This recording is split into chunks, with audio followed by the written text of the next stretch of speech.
All right, today we're jumping into a pretty bold topic from our source material, escaping what it calls the broke man's trap. And the key, according to them, is all about one single word: leverage. So let's dive right in. So, the whole idea we're breaking down today starts with this really direct, kind of provocative question: why do most men stay broke? I know, it's blunt, right?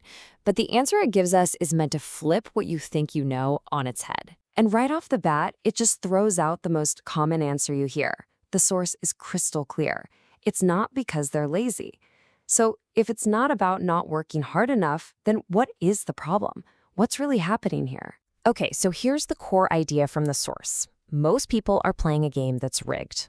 Seriously, they're following a set of rules that it argues are basically designed to make sure they lose.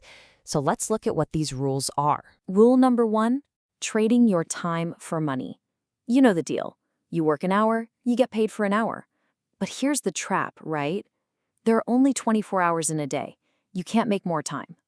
So your income, it's always got a built-in limit, a ceiling you just can't break. And then there's this one: taking advice from other broke people. I mean, think about it. The source makes a great point here. It's like being lost in the woods and asking another lost person for the way out. It just doesn't make sense, but so many people do. And the last rule of this rigged game: chasing safe. You know, the stable job, the predictable paycheck. The source puts it bluntly: they chase safe and die average. That fear of taking a risk, it argues, is the very thing that guarantees you won't get amazing results.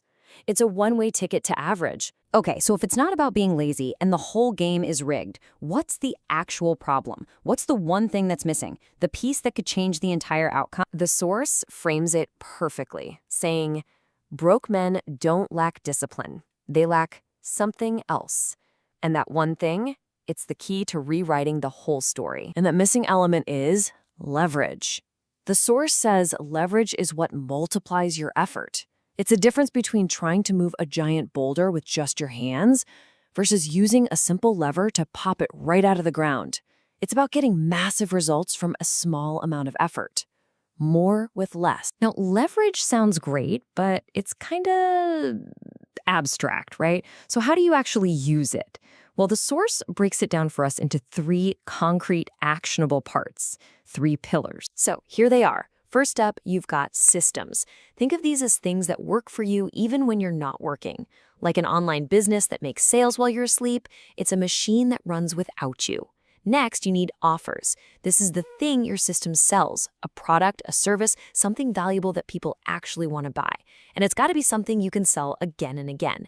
And finally, the big one: ownership. This is absolutely crucial. It means you control the system and the offer. You're not just another employee in someone else's business. You own the entire thing.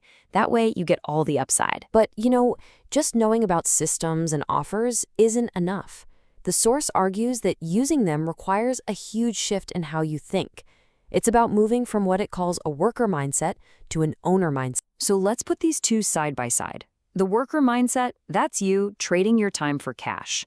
You're the one literally pushing that giant boulder up the hill with your own strength day in and day out. But the owner mindset, that's totally different. You use leverage. You build a system, a machine that moves the boulder for you. So you stop pushing and you just press a button.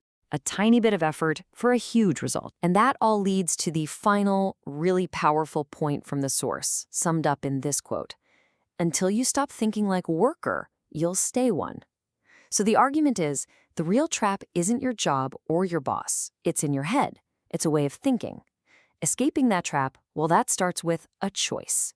And the question this explainer leaves us with is, which path are you on?